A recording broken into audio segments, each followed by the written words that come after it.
Got a motherfucking Mr. Nightmare. Y'all see the motherfucking merch, man. You know what I'm saying? I might finna bring the merch back. Oh, bam. So, boo. I'm going ahead and explain right quick. Two things. One, I officially came up with a name for us. Wolfpack Gang, the Pack Gang. You feel me? The Pack Gang. You know what I'm saying? I'm finna start coming out with merch and shit when I hit 5K. And we almost at 5K. So if you watching this motherfucker, this your first time watching me, get a video, a subscribe button, and a video thumbs up, and hit that notification bell. And second, I'm not gonna be posting none next week. I got a lot of shit. I probably am when I have time, but we moving, so I probably ain't gonna post. I'm probably not. I don't know. I might do some videos, stack them up, and then put them out throughout the week. I don't know. That's if I have time to do all that. Then I got court and shit next week and all that shit next Friday too. So all that shit going on. I probably ain't gonna be. Now that weekend, now the next weekend, now I know I'm gonna be dropping some shit. But oh yeah, we got these teens have a terrifying secret. Mature artists is alive. Oh Lord, here we go. Sound like some bullshit already.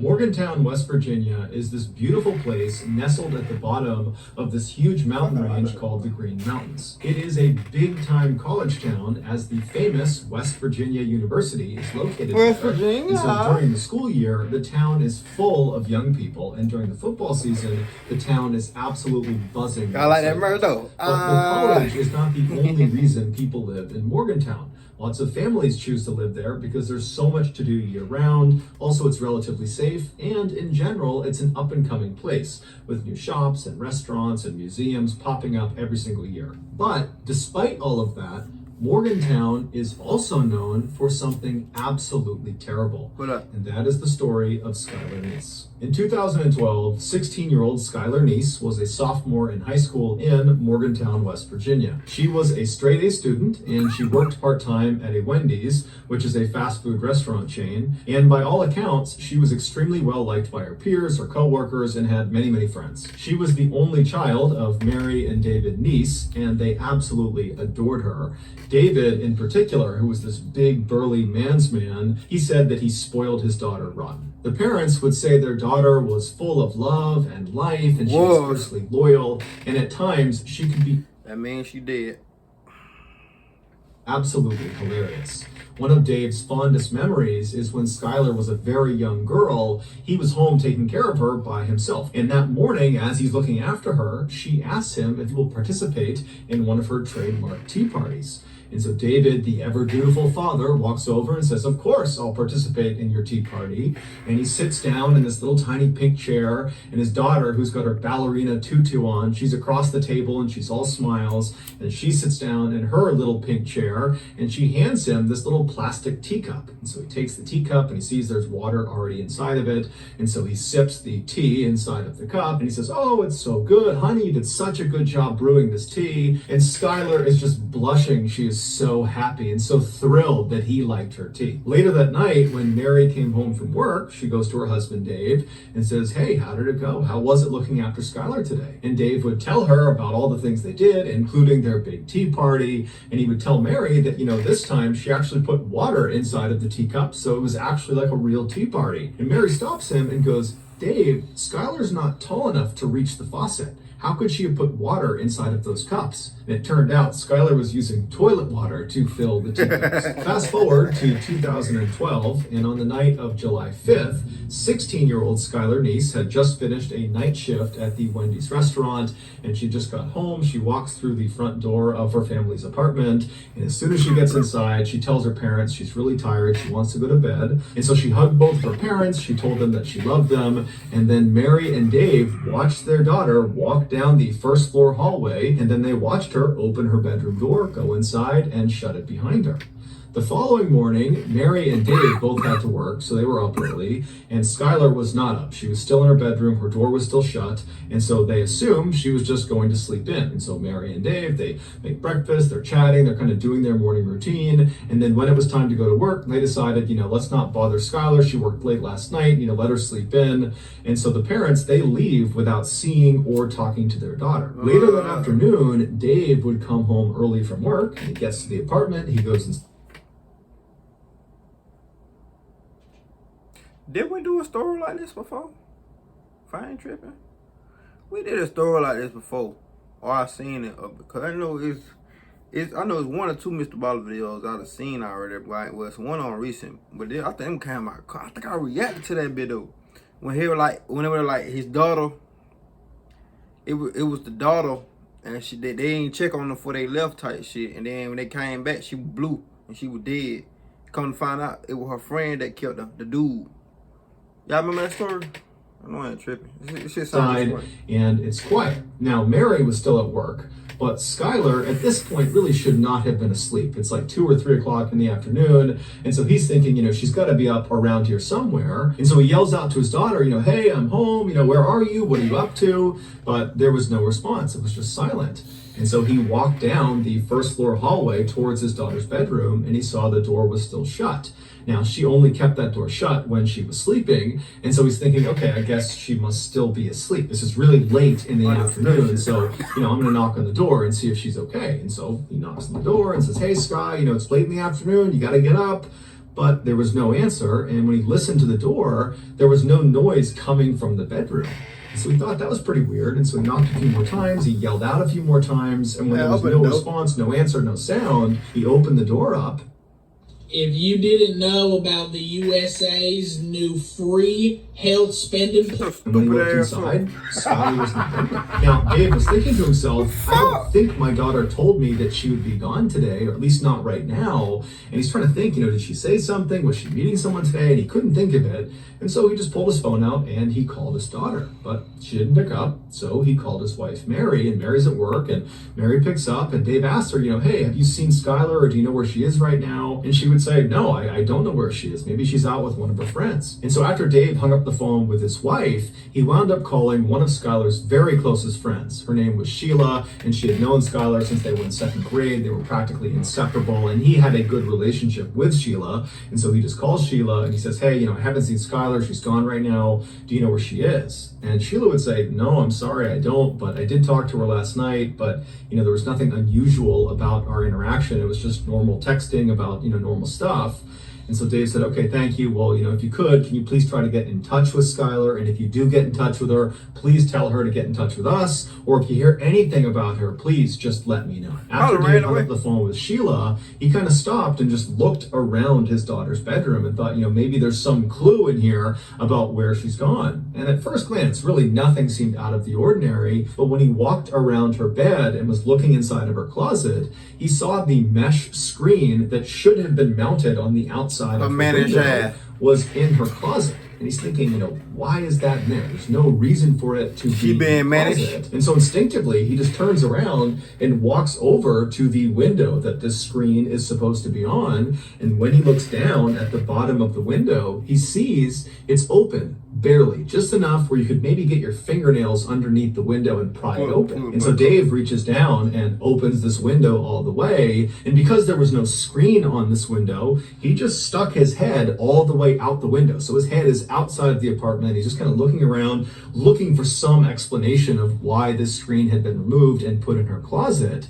And he got his explanation when he looked straight down and saw on the grass outside, just several feet below this window, because this is a first floor window, there was a bench, and the bench clearly had been moved there recently. For Dave, even though he had never heard of his daughter sneaking out of the house before, he never heard. Really didn't think that was something she would do. He's looking around thinking, okay, the evidence in her room and now outside of her room really indicates that that is exactly what she must have done the night before. She must have snuck out. But as he's processing this, he's also thinking, okay, well, if she snuck out of the house last night and then, snuck back into her room, why didn't she replace the screen on the window? And why didn't she close the window all the way? And then this morning, before she left to go wherever she went, why didn't she go outside and move the bench from under her window back to where it was supposed to go to avoid suspicion? Why didn't she do that? And then it dawns on him that his daughter must have snuck out the night before, but not come back yet. She's still out wherever she went. Dave was very concerned. However, he's thinking maybe there's a better explanation than him jumping to conclusions. Maybe she didn't sneak out.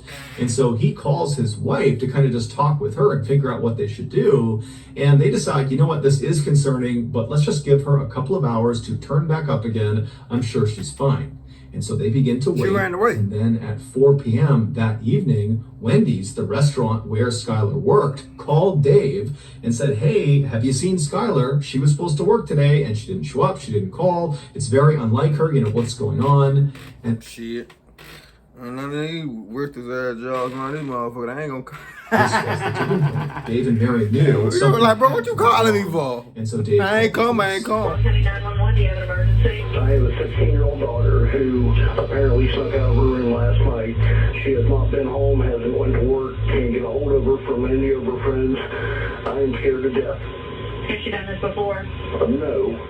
After Dave got off the phone, he and his wife began kind of frantically figuring out what they should do. You know, while the police are out looking, you know, should we go out She probably and look too? She probably ran away. That's how most females, they ran away with. You know what I'm saying? That we at some point in line we ran away. I mean, I used to run away. I ran away like 3 times, and came back at the end of the night because I was hungry. That shit ain't worth it, boy. Nigga, I walked around the whole city, nigga. Yeah.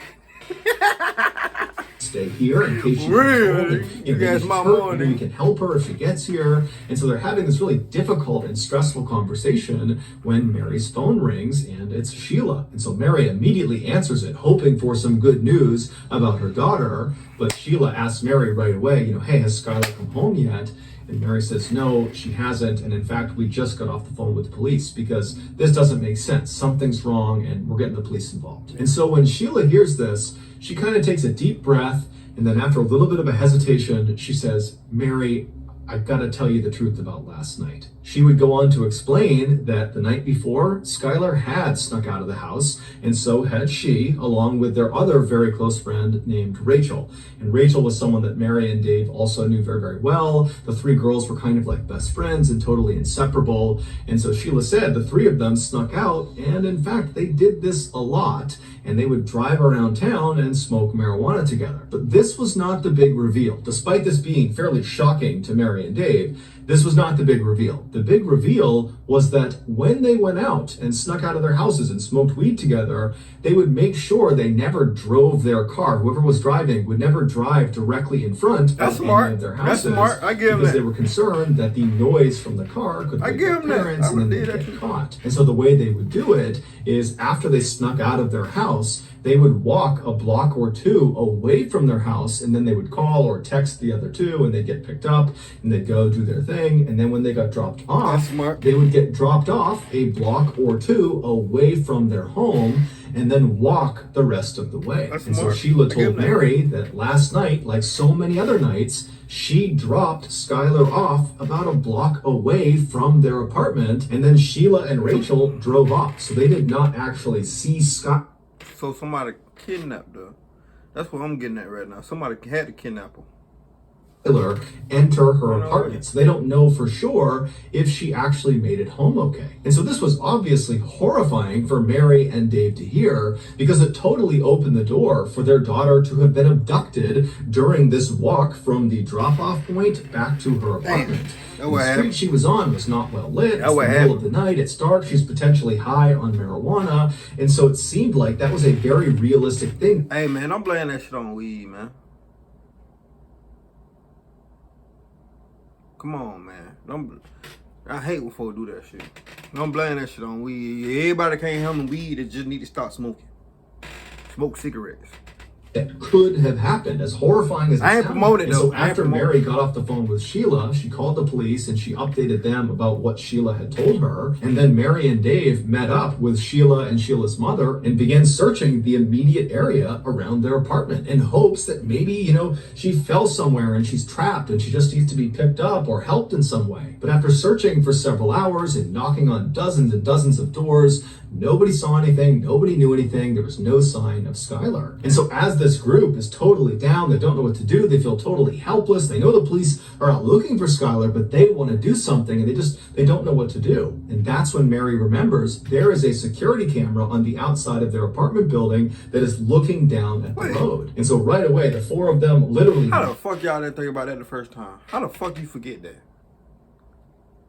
That would have been, man, some people just don't think. Fuck. Run back to the apartment building, they go inside, they find the security manager, they explain the situation, and sure enough, he pulls up the footage from the night before, and the footage they see doesn't make sense. Sheila had dropped Skylar off on that corner, kind of out of view of the camera, at around midnight, but at 12:30, so 30 minutes after she's been dropped off, you see this unknown kind of generic-looking car pull up right in front of the apartment complex, and then Skylar comes running across the lawn, goes right up to the car, opens the back door, hops in the back seat, shuts it, and the car drives off. Even though this did not solve the mystery of where their daughter was, because they had no idea what car this was, who was driving it, or where they were going, Mary and Dave still felt relieved because from their perspective, it seemed like their daughter had willingly got into this vehicle. Whoever it was, whatever they were doing, she had gotten in on purpose, which meant she probably was not being abducted, which was their big fear. Over the next couple of days, the police analyzed this footage and tried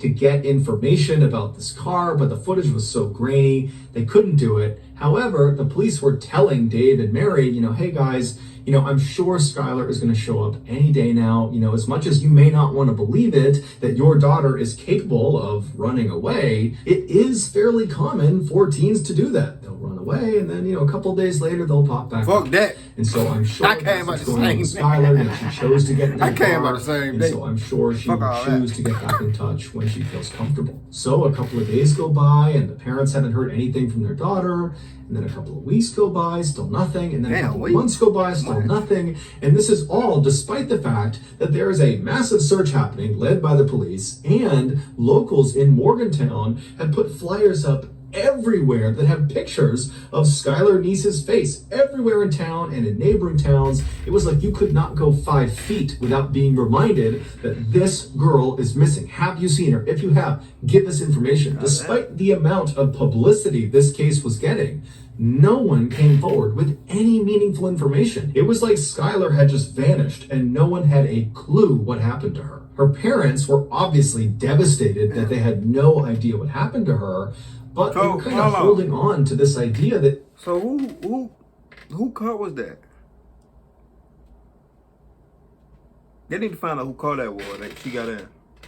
Maybe she did run away, and maybe she will eventually be in touch with us. But by December of that year, so 6 months after Skylar had gone missing, no one had heard from her, no one had seen her, no one had any idea where she was, there was no new leads, and so people were starting to feel less and less optimistic, and the case was starting to kind of go cold. And then on December 12th, something totally unexpected happened that changed everything. On that night, Rachel, the other friend who had been there with Sheila and with Skylar on the night that Skylar had vanished, she has a full-blown nervous breakdown. In fact, it's so bad that she's screaming and running around and she's punching her family members, and her mom actually calls the police on her. I have an issue with a 16-year-old daughter of mine. I can't control her anymore. She's screaming. She's running through the neighborhood. Give me the phone. No, this is over. This is over. Hurry up. Oh, God. She just gave me a block. Oh, God. Hurry up, please. After this call was made, the police show up to Rachel's house and they take her away to a psychiatric hospital. And then several days later, when she was released from that hospital, she went straight to the Morgantown Police Department. She walked inside and said, I gotta get something off my chest about Skylar. Apparently, whatever it was that she had been keeping secret had just been too difficult to keep inside. It was quite literally driving her crazy. And so the police said, okay, great. And they brought her into an interview room. They sat down and they said, okay, what do you got for us? The following has been pulled from what Rachel told police. loaded with delicious details. The new Green Goddess Caprese Melt from Panera. W ass, man. W fucking ass, what? Back on July 5th, 2012, Skylar came home from that night shift at Wendy's. She goes inside her family's apartment. She says goodnight to her mom and dad. She goes into her bedroom and she shuts the door. And she's laying on her bed. She's on her phone. She's not going to bed quite yet. And as she's laying there, she starts getting text messages from Rachel and also from Sheila asking her if she wants to sneak out that night. Now, Skylar didn't want to, and she said as much because she was actually hurting. She was mad at her two friends. According to some of her other friends that went to school with her and Rachel and Sheila, the three of them were totally inseparable, but lately, kind of the few months leading up to when she ultimately disappeared, there had been tension in their group. It seemed like Sheila and Rachel were getting very, very close and kind of pushing Skylar away, and Skylar was starting to pick up on it. It was little things like Sheila and Rachel would show up to school in matching outfits, but they wouldn't tell Skylar beforehand, kind of leading her out. Or whenever they posted selfies of the three of them, Skylar was always relegated to the back or kind of in some other way obscured to make sure she was not the focal point of the picture. It was just very obvious that they were deprioritizing Skylar, and it was really hurting Skylar's feelings. And so it seemed like her way of standing up to them and kind of telling them that she was upset was to turn down their offer of sneaking out and smoking weed with them. But over the next couple of hours, Skylar would eventually say, okay, fine, I'll come with you guys, I'll sneak out and we'll go smoke together. Just before 12:30 They begging me like that. Hell no, I wouldn't trust that. a.m. Y'all gotta start teaching y'all kids, Skylar man. gets off of her bed, she walks over. Mama taught me at an early age. Y'all gotta start teaching y'all folk, man. You can't trust everybody. Can't put your trust into everybody, man. For real. To her window, she lifts it up. I need to start teaching y'all kids the screen off, and she walks over to her closet. She puts the screen in her closet and shuts the door to the closet, and then she walks back over to the window and crawls out and lowers herself down onto the grass below, and then she walks over and grabs the bench and slides it over and puts it right underneath her window, and then she stands on the bench and reaches up and pulls the window down so there's just a little crack left so she can get back inside, and then she just waited by the side of the apartment looking out towards the road, and right after 12:30, this car, the unknown car on the surveillance camera, pulls right in front of the apartment building, and Skylar runs over to it, opens up the back right door, and climbs inside. This unknown car was Sheila's car. Sheila was driving, and Rachel was in the front passenger seat. It would turn out Rachel and Sheila lied about basically everything, including what time they picked up Skylar. So the three girls, they drive away from Skylar's apartment, and Sheila hops on a highway and starts driving northwest. Now, the girls did not immediately start smoking inside of the car. They decided instead they would actually drive to a location, get out, and smoke there. And the place they decided on was a spot they had smoked at before. It was a known hangout spot for teenagers. It was located about 45 minutes away, just barely across the border into Pennsylvania. Man, that's too many goddamn red flags, man. Y'all gotta teach y'all kids. They gotta start thinking, man. Cause who the fuck finna go 45 minutes just to smoke when we could have smoked in the parking lot? All you had to do was just turn the car off or turn the lights off. Who finna drive 45 minutes away just to fucking smoke weed? Hey, we could have did that sitting outside. And she could have just snuck back in the hall. Like, some of y'all, y'all gotta teach y'all kids to think, man. For real. Kind of old country road that nobody ever went on. And so Sheila drives the car 45 minutes. She crosses into Pennsylvania. She finds the turn onto this old road. They drive down it a little ways until they're pretty far away from the highway, at which point Sheila pulls off the road onto the grass, parks the car. The three girls get out and they walk past the car a little ways down the path to a clearing on the right. There was a hill that went up on the right, and they would kind of sit on this hill looking downhill, and that would be where they would smoke. And so the three girls, they sit down, they're all next to each other, facing downhill. They're not facing each other. And Sheila, who was sitting all the way to the right, with the car being over to the left, she pulls out the marijuana joint, and she's about to light it, but she realizes she does not have a lighter. And so she asks Rachel and Skylar if they have a lighter, and they both pat themselves down. They're checking themselves, they don't have a lighter. And then Sheila says to Skylar, who's all the way to the left of the way they're sitting, so Skylar is closest to the car, she asks Skylar, hey, can you go in the car and get the lighter that I know is in there? And Skylar said, no problem. So Skylar, she stands up and she turns. Her back is to her two friends. And as soon as she starts walking, what she would have heard is the sound of her two friends standing up as well, and then loudly saying, 1, 2, 3. And on 3, Skylar would have felt two knives being plunged into her back by Rachel and by Sheila. In a panic, Skylar does not even turn around. She just starts taking off running towards the car, and she manages to run away from her attackers. But because of her grievous injuries in her back, she eventually slows down. Goddamn backstabbers. Fucking backstabbers. That shit don't make no motherfucking sense. At which point Sheila tackles her from behind. She gets her on the ground, she pins her on her back, and Sheila is trying to stab Skylar, but Skylar's doing her best to keep the knife off of her. But at some point Rachel comes running up beside them, and between Rachel and Sheila, they manage to hold Skylar's hands down, at which point Sheila and Rachel began taking turns stabbing her in the chest and in the neck. The whole time Skylar is trying to defend herself, but it's impossible with these two on top of her. And at some point she just kind of gives up and she says, "Why are you doing this to me? Why are you doing this to me?" But they don't give her a reason. They just keep on going. And eventually Rachel stops stabbing Skylar, but Sheila doesn't. Sheila keeps on going until, quote, her neck stopped making gurgling sounds. And then once Skylar went still, Sheila stood up like it was nothing, and she and Rachel just walked away from her body. These motherfuckers sick. Now watch they get a little time. Watch they get a little time. If it was me, I would have got the death chair. I'm just saying. Back to the car. They went around to the trunk of the car. They opened it up, and inside was shovels, bleach, trash bags, rags. They had brought along a kill kit because they knew what they. That's premeditated. Never mind. That's premeditated like a motherfucker.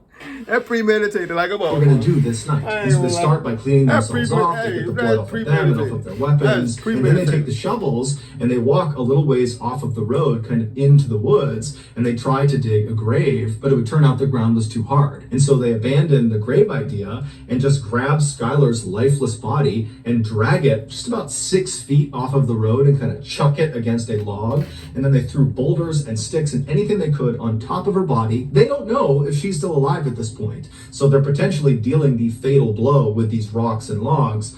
They cover her up until she's totally obscured. And then the two girls just walk back up. They grab their shovels, they grab their rags, their bleach, they put it back in the trunk, they hop in their car, and they drive away. It would turn out Rachel and Sheila had been planning this for months. The reason? They didn't like Skylar anymore, and apparently it wasn't enough to just be mean to her and not include her in things. They actually needed to kill her. And so the entire night that they went out and snuck out, that was all planned. They knew Skylar did not want to come out and sneak out with them because they knew she was upset with them. And so they said whatever they had to say to convince her to leave her house and sneak out with them. And so she did. She snuck out. And when she got in that car, Sheila and Rachel had their knives already in their front pocket of their sweatshirt, ready to go. And on their ride to this spot in Pennsylvania, he said, "Cause I ain't like, man, bro. I can't wait till I have a daughter. If a bitch tell you they don't want to be your friend, fuck her. You don't need friends anyway. That's what I'm telling you." Sheila and Rachel acted like, "Oh, let's just go to this spot and smoke." When in reality, this was planned too. They wanted to make sure that. You know what I'm saying? That shit. They could have really smoked in the parking lot. Like, for real. If your parents gonna find out anyway if you smoke. I don't know how the fuck my mom found out I was smoking, but she knew. Shit, she don't give a fuck now. Nigga, I'm grown. You know what I'm saying? So, drive 40 minutes away just to go somewhere else and smoke. That's just like me. Okay, boom. My little city that I'm in. That's just like me going to fucking the whole Valdosta. Well, y'all don't know where that is. Yeah, for people who watch my video, y'all know where I'm at. That's just like me going from here to Valdosta just to fucking smoke. That is crazy. Or far away from Morgantown when they killed Skylar. And so when they got there and they walked down to their spot to actually begin smoking, Sheila and Rachel had intentionally not brought lighters, and Sheila had left a lighter in the car specifically so she could ask Skylar to go get it. because the plan was, as soon as Skylar gets up to get that lighter and her back is to us, Sheila and Rachel had promised each other that they would count to 3 and then attack her. Ultimately, Rachel would be sentenced to 30 years in prison, but she'll be eligible for parole in 2023. Get the fuck up out of here. Would be sentenced to life in prison, but she would also be eligible for parole in 2028. During their trials, Rachel was very remorseful and even gave an apology to Skylar's parents during the sentencing phase. Sheila, on the other hand, smirked during her trial for most of the time, and she's smiling and totally making light of it. She said she didn't do it. She was totally not remorseful, and she did not offer an apology to Skylar's parents. She did, however, leave an unbelievably cruel message on Twitter. In March of 2013, when the police came out and officially said, "We have identified the remains in the forest in Pennsylvania as belonging to Skylar Neese," when that announcement was made, just a couple of days later, Sheila tweeted, "We really did go on 3." Sheila was arrested 1 month later. So that's gonna do it, guys. Man. We got something out of today's episode. I know I have a lot of white people that watch me, so please don't take offense for what I'm finna say. I know I got a lot of people. I ain't gonna try to be disrespectful, but this a routine example of white privilege. Not even gonna lie to you. If that was me or a female, if these all female were black, they'll get the death check. Let's keep it real. That's crazy, man. That being said, man, hit me with a thumbs up, like, subscribe. Damn, this crazy ass story. See y'all motherfucker on that video, man. That ride, man.